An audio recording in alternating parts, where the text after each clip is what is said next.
Hey there, soulmates. Plenty to talk about as always. This is Friday, thank God, January 6th. Welcome to FOXSOUL's Black Report. I'm Courtney Hicks. And I'm Nicordelai Corte. We are honored to stand behind this desk each day to take you on a journey across Black America and stories that impact our people. It is all about bringing you our news, our views, and our voice. Topping the news today, just a horrific story out of New Jersey as a mom is headed to prison for the gruesome killing of her son. 28-year-old Nakira Griner was convicted of killing and burning the body of her 23-month-old son. Police say that she also dismembered the body and burned his remains under a shed in the yard. Now, back in early February of 2019, Griner called police and reported that her son, Daniel Griner Jr., had been abducted while they were walking to the store, claiming a stranger attacked her and kidnapped the boy. Police began their search for the child, and those efforts finally came to a horrific end when Daniel's remains were found in the family's yard. Griner will face a mandatory sentence of life in prison without parole. Connecticut State Representative Quentin Williams is dead after he was involved in an overnight highway crash. A wrong-way driver slammed into Williams' car following the governor's inaugural ball and his own swearing-in ceremony for his third term as a House Democratic leader.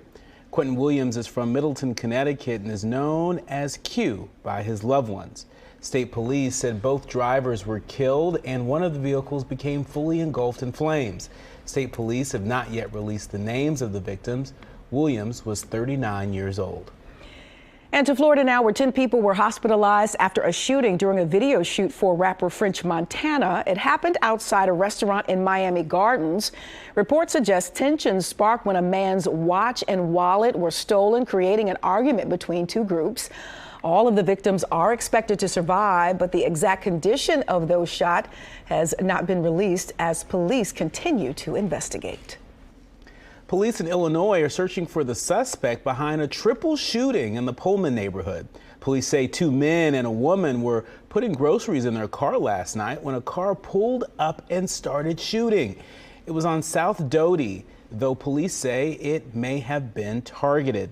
A 25-year-old man is in critical condition. The other man and the woman are in good condition. And, you know, another senseless act of violence, Courtney. And we're only into the sixth day of the year. Not even a full week. Yeah, and those statistics from last year with mass shootings and violence were just off the charts.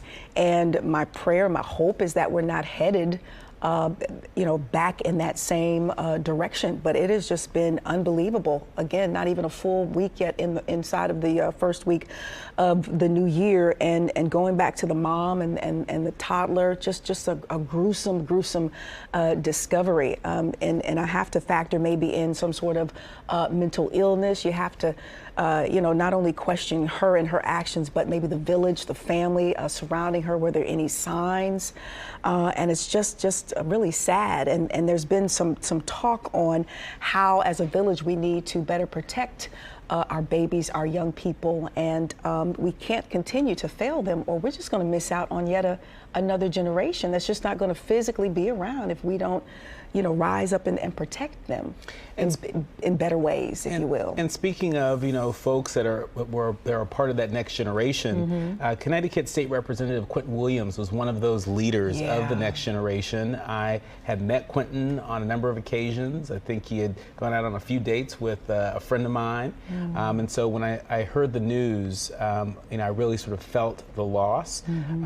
Each and every time I encountered him, he just felt like a public servant's public servant. So just so terrible to see his untimely death.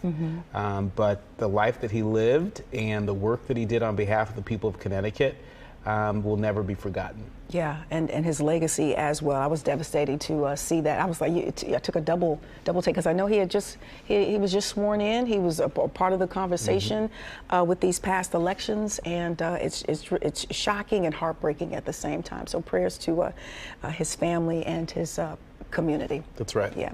All right, moving on. The ongoing debate over the House Speaker comes as the nation marks 2 years since the insurrection on the Capitol. Today, President Biden presented the Presidential Citizens Medal to 12 people, including members of law enforcement and election officers.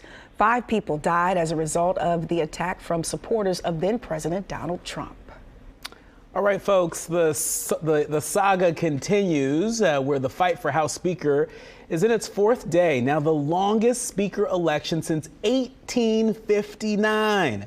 But GOP frontrunner Kevin McCarthy and his allies are hopeful the deadlock will soon break. Now, as the drama unfolded on the floor, urgent negotiations between GOP holdouts were happening behind closed doors. Among some of the concessions being floated, a vote on term limits and lowering the threshold to force a vote to remove the speaker to a single member. Regardless of these changes, some Republicans say they're not relenting.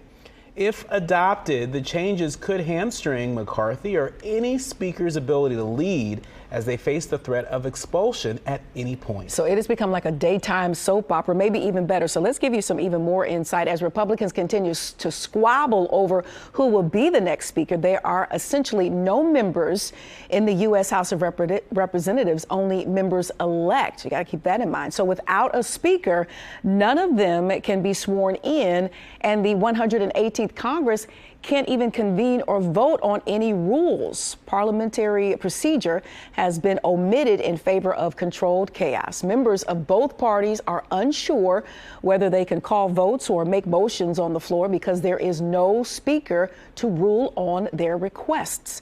Now, the ruleless, memberless House means that committees can't be formed either, and legislation can't even be passed.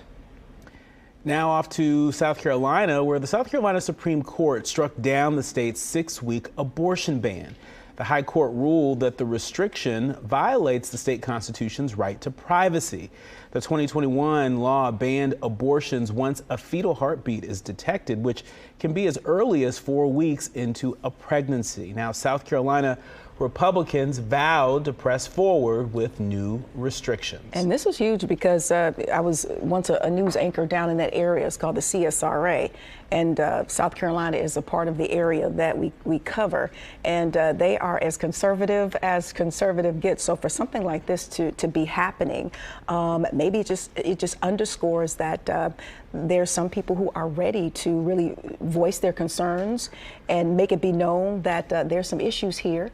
And we might see some changes that we didn't expect to see in that particular region, that particular state. Yeah. And it's a major win for the reproductive rights movement.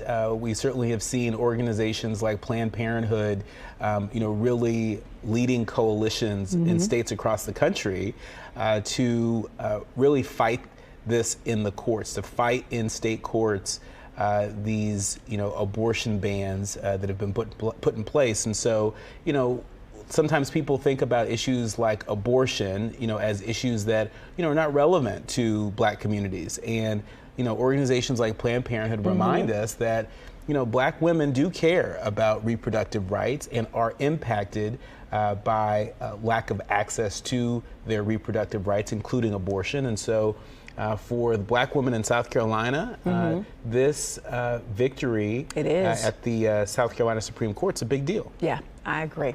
But you know what? It's Supreme Courts, they matter. State Supreme Courts matter, and so does the U.S. Supreme Court. Yeah, we'll have to keep our eye on this. This is going to be a good one. Yeah. It really is. Yeah. All right, Supreme Court Justice Ketanji Brown Jackson is working on a memoir. Jackson, the first Black woman appointed to the court, is calling the book Lovely One. No release date has been set for the book. Jackson, who is 52 years old, was born Ketanji Oyika Brown. The book's title comes from the English transition of that name, suggested by an aunt who at the time was a Peace Corps worker in West Africa. Now, Jackson joined the court last year after President Biden named her to succeed the retiring Stephen Breyer. She had previously been a judge on the U.S. Court of Appeals for the District of Columbia. Today will be a historic day in Milwaukee County. The newest sheriff, Danita Ball, will be publicly sworn in as the county's first female sheriff. Governor Tony Evers appointed Ball to complete Sheriff Ernal Lucas's term after his resignation. Ball says fixing the sheriff's office staffing shortage is a top priority. She said she's also focused on freeway safety, the parks, the airport, and the courthouse. And Trader Joe's is facing a lawsuit over 2 of its dark chocolate products. Now, the lawsuit comes after Consumer Reports found heavy metals such as lead and cadmium in 23 of the company's 28 dark chocolate bars. My goodness. Now, the levels could be harmful for anyone who eats more than an ounce of this dark chocolate in a day. Plaintiffs are seeking $5 million in damages, and if I had some fallout from eating some of that stuff, I'd want a little bit more than $5 million. That is dangerous. Yeah, very dangerous. And I was just at Trader Joe's just last night doing some grocery shopping. I love Trader Joe's. And so I'm standing at the checkout, and you're reading that, right? And I actually, looked at some of the dark chocolate that was there for sale. It's like a final purchase area, right there in right? the. And I was like this close to getting what looked like the chocolate that we just featured on the screen. And so I'm glad that I didn't get it. And soulmates, be on the lookout. Make sure that you're extra careful about getting your chocolates from Trader Joe's. That's right. Back to Justice Ketanji Brown Jackson. Off rip, I'm sure that'll be a bestseller.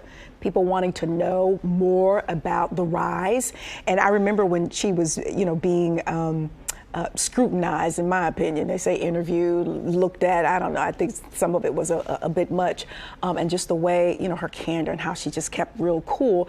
But then I was saying to myself, 52 years old, we're the same age. I felt like I wasn't doing enough of my life. Just the accomplishments were amazing. So I'm looking forward to really diving in a little deeper and using some of that to continue to inspire, my track and things that I want to, accomplish. But that is really something because, 52, I'll be 52 in February, it's not that old. Yeah. And if you think about, all that you have to matriculate through to get to where she is, which is like the pinnacle, that's an amazing rise. Yeah, it's not old at all. And, during the confirmation hearing, one of the things that just stands out to me is when she talked about perseverance, right? And how that wisdom was imparted on her. And so I think it's going to be, it's one thing to say, hey, folks, get out there and persevere. It's another thing to really learn about somebody's story. That's right. And so I'm looking forward to her laying out that story and getting on the circuit and sharing that broadly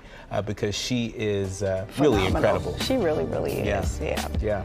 Well, coming up, rapper Young Thug's trial has officially begun. Yeah, we'll give you the latest on that and which celebrities could be called to testify. That's all coming up inside of FOXSOUL's Black Report. We will be right back.